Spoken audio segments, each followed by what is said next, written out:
അത് ഉരുളൻകിഴങ്ങ് അതിനകത്ത് അലിയുന്നില്ല. ഞാനത് അലിഞ്ഞത് കളഞ്ഞിട്ട് വെച്ചതാ.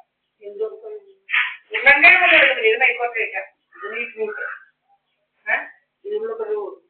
ഉരുളൻകിഴങ്ങ് സാമ്പാർ വയ്ക്കുമ്പോ ഇടാലോ. സാമ്പാർ ഇരിപ്പുണ്ട് ഫ്രിഡ്ജിനകത്ത്. ഒന്ന് രണ്ടെണ്ണം കവറിനകത്ത് വെച്ചിരുന്നോണ്ട് ഇതിലോട്ടൊക്കെയാണ് അടിക്കുക നാശങ്ങള്. വലിയ സോക്കേടായത് മാർക്ക്. ഞാൻ കണ്ടില്ലയോ വിയർക്കുന്നത് കണ്ടോ? ഇങ്ങനെ അടിക്കുന്നതിന്റെ എന്തോ എടുത്തു നമ്മളിവിടെ. നല്ല ഒരു വെയില് പോലും ഇല്ല. ആ ഇത്രയും ദ്രോഹം ഉണ്ടോ പറഞ്ഞത്? നമ്മൾ ആരെയും ദ്രോഹിക്കാൻ പോകുന്നില്ലേ? ആരാ? ആ പോലീസുകാര് പറഞ്ഞാൽ എക്സ്പേർട്ട് സയന്റിഫിക് എക്സ്പേർട്ട് വരുമെന്ന്. കോടതി കൊടുത്ത് നമ്മുടെ നല്ലപോലെ എഴുതുന്നുണ്ടാ മലയാളത്തിൽ തന്നെ അങ്ങോട്ടും ഇങ്ങോട്ട് കൊടുക്കും. ഇതിന്റെ കറക്റ്റുള്ള കാര്യങ്ങൾ എന്താ ഇവന്മാരെന്തിനാ ചെയ്യുന്നതെന്നുള്ളത്. ഇവന്മാർ ഈ ഇൻഷുറൻസ് മോട്ടിക്കാൻ ചെയ്യുന്നതാ പല കാര്യങ്ങളും. എവിടെ നടക്കത്തില്ല. അത് കൊണ്ട് കൊടുക്കും. നമ്മൾ ആരെയും ദ്രോഹിക്കാൻ പോകുന്നില്ല. നമ്മൾ ഇതിനകത്തിരിക്കുന്നത് ഇവന്മാരൊക്കെ എന്റെ പോയി നടക്കേണ്ട കാര്യങ്ങൾ. രണ്ടാമത് ഇല്ല പുലിത്തടിമണി വരില്ല. അവിടെ വരെ വന്നേക്ക് തിരിച്ചു പോകും. എടുത്തിട്ടുണ്ട് ഞാൻ ആ വഴിയില്. എന്തോ ഇവന്മാർക്ക് യോഗമ്മ. ആ ഞാൻ ഇവിടെ നിൽക്കുകയാണെങ്കിൽ അവിടെ വരെ വന്നേക്ക് അവിടുന്ന് വട്ടം കറങ്ങി തിരിച്ചു പോയി. എന്തൊക്കെ രോഗങ്ങൾ എന്തോ ആൾക്ക് പ്രാന്ത് വല്ലതും ഉണ്ട്. ഇവന്മാർക്ക് ആ പ്രാന്ത്. നമ്മൾ നമ്മുടെ വീട്ടിലിരിക്കുക. എനിക്കറിയാം ഇതുപോലത്തെ എന്തുവാ പല സംഭവങ്ങളും ഡൽഹിയിൽ ഇതുപോലെ ശല്യമായിരുന്നു. എവിടെ നിൽക്കുന്ന കുറെ ഇതുപോലെ പോവാണെങ്കിൽ അടുത്തുള്ളവരൊക്കെ ഇങ്ങനെ രോഗന്മാർ വന്ന് നമ്മളതിന്റെ മുന്നിൽ അത് നിന്നോളുക. ഇങ്ങനെ നടക്കുക കുറെ ഒമാരും ജോലി മേലെ ഇങ്ങനെ നടക്കുക നാണോമാനമില്ലാതെ. ഇതൊക്കെയാണ് എന്റെ സ്വത്ത് പിടിച്ചു പറിക്കാനും ഒക്കെ. എനിക്കറിയാം എന്റെ സ്വത്തൊക്കെ സൂക്ഷിക്കാൻ. നീയൊക്കെ നിന്റെ കാര്യം നോക്ക്. ഞാന് ഇപ്പം കാനഡയിൽ ജോലി ചെയ്യേണ്ടവളാ. കാനഡയിൽ ജോലി ചെയ്യേണ്ടവളാ. ഈ അവന്മാരെ കൊണ്ട് നടക്കുന്നവളാണ് ഞാന്.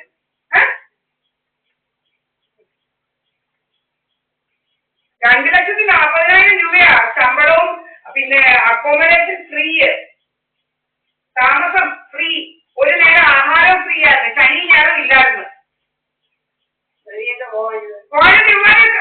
ഓരോ ചെയ്തിട്ടുമുണ്ട്. എനിക്ക് വർക്ക് വിസ തരാതെ വിസിറ്റേഴ്സ് വിസയ്ക്ക് അപ്ലൈ ചെയ്ത് എല്ലാം റിജക്ട് ആക്കിച്ച് മലയാളം അയച്ചു മാറ്റിയിട്ടുണ്ട്. ജോബ് ലോസ് ഇൻഷുറൻസ് എന്നൊക്കെ പറഞ്ഞുണ്ട്. ഇങ്ങനെ പലരും നമ്മളെ പുറകെ നടക്കും. പലരും ഇവന്മാർ നാണവന്മാരും ഇല്ലാത്തവന്മാര് പഠിക്കാത്ത 10ാം ക്ലാസ്സിനെ കുറിച്ചും കഴിഞ്ഞവന്മാര് പഠിത്തമുള്ളവരെ വെച്ച് പല പല രീതിയുണ്ട്. അതാ സത്യം. എനിക്കൊരു ലിങ്ക് അയച്ചിട്ട് പറയുക ദുബൈ ജോബിന് നോക്കാനെന്ന്. ദുബൈയില് ജോലിക്ക് നമ്മൾ നോക്കുന്നില്ലെന്ന് ഇങ്ങനെ നമ്മളെ കൊണ്ട് നോക്കിച്ചേച്ച് ഇങ്ങനെ അത് പോയി ഇത് പോയി എന്നൊക്കെ പറഞ്ഞ് കണ്ടവൻ കാശ് തിന്നാനോ? മനസ്സിലെന്ന് പറഞ്ഞു. മനസ്സില്ല, എനിക്ക് വേണ്ടാന്ന് പറഞ്ഞു. നോക്കട്ടെ. ഇങ്ങനെ ഓരോരോ വേദനമാര് ചെമ്മാനത്തിൽ തന്നെ ഇവന്മാര് കാണിച്ചുകൊണ്ടിരിക്കുന്നത്. വൈഫൈ പോലും കണ്ടേ. വൈഫൈ കണക്ഷൻ ഇവന്മാർ ചെയ്യുന്നതായില്ല. വൈഫൈ ഇന്റർഫിയറൻസ് ഉണ്ടാക്കി ഇങ്ങനെ പല പല വേദനകളെ ഇവന്മാർക്ക്.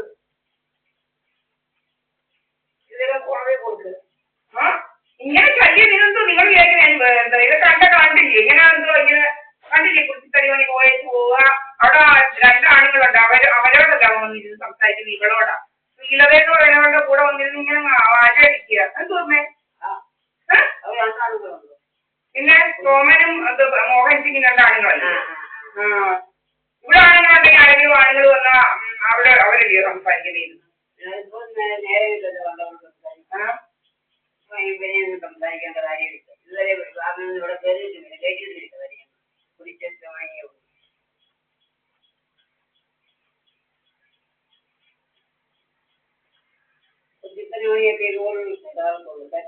അങ്ങനൊക്കെ ഉള്ള വീടുകളെ ഇവന്റെ വീട്ടുകാർ ഇതുപോലെ പറയാം. അവന്റെ വീട്ടിൽ എത്ര പേര് എത്ര കല്യാണം കഴിഞ്ഞെന്ന് അറിയത്തില്ലയോ? എത്ര കല്യാണം കഴിഞ്ഞെന്ന് അറിയത്തില്ലയോ?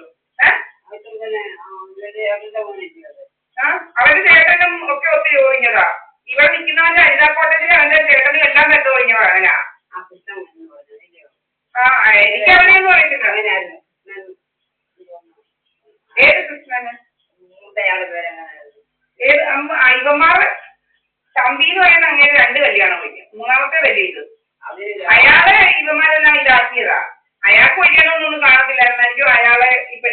കെട്ടിച്ചു അയാൾ പൊട്ടനായിരുന്നു. എന്റെ ഭർത്താവ് എന്തുമാത്രം ഇവനിലേക്ക് പോകാനെന്ന് പറഞ്ഞു എടുത്തയച്ച് അയ്യോ എന്റെ കുറ്റങ്ങള് എന്റെ കുറ്റം അടിക്കുന്നേ അവനെ പോലെ കുറ്റമുള്ള ഈ നാട്ടിലാരെയും ഉണ്ട്. കണ്ടവരെ ഭർത്താപ്പുറത്ത് ഇറങ്ങി ഉറങ്ങുന്ന എന്റെ കുറ്റം പറയുന്നത് കുറ്റം പറഞ്ഞ അങ്ങനെ എഴുതിയത് എന്നെ കൊണ്ട് കാണിച്ചു ആഴ്ച എടുത്തൊക്കെ കേട്ടോ കല്യാണം ഒഴിയാൻ ഇത് ഒഴിയില്ലല്ലോ അങ്ങനെ പിന്നെ കൂടെ നടക്കുവന്നു അതേവന്. പിന്നെ ഉമയുടെയും വയസ്സാങ്കാലത്ത് ഉമയുടെയും അയാളെയും കൂടെ കല്യാണം ഒഴിയാൻ താമസിക്കുകയോ? അതെനിക്ക് അറിയത്തില്ല. ഏതാ ഇല്ല എന്തോ സൊസൈറ്റിയിലെ പ്രശ്നം ഏതാണ്ട് പറഞ്ഞത്. അത് ഉമയെന്ന് തന്നെ പറഞ്ഞ അവരെന്നാ പറഞ്ഞത് ഇവിടുന്ന് ഇറങ്ങണമെന്നല്ല പറഞ്ഞു വന്നത് സമരിയായിരുന്നു. അവിടെ തന്നെ കിട്ടിയിരിക്കും. അതാ കൊറേ ആൾമാര് വന്നത് ഇങ്ങനെ നടക്കുകയാണ്. കൈവതിപ്പിച്ചായിരുന്നു അങ്ങേരെ നടന്നപ്പേ നടന്നപ്പം കൈവതിപ്പിച്ചല്ലേ പ്രമാണം കൈവതിപ്പിച്ചല്ലേ. ഇങ്ങനെ പല വേലകളുമായിട്ട് ഉമ്മാര് നടക്കുക. നിനക്കാണ് നമ്മുടെ വീട്ടിലെ ക്യാമറ ഒക്കെ ഇതാക്കാന്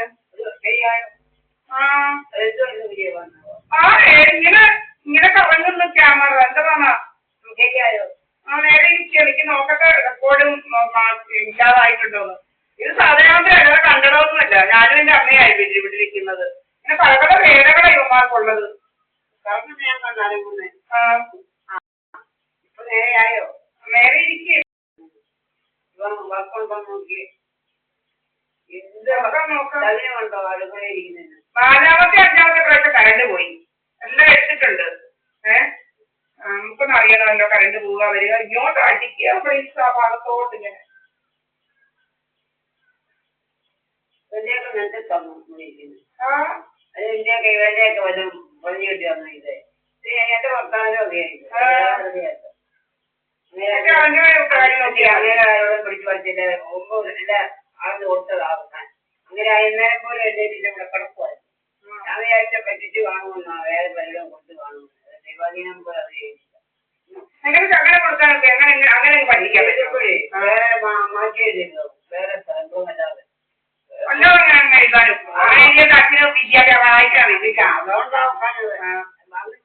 ഇവിടെ കിടക്കുവാ. ഈ മുറി കിടക്കുവാ പ്രമാണമല്ലേ പുള്ളി എഴുതി നോക്കിയത് പോലും ഇല്ല.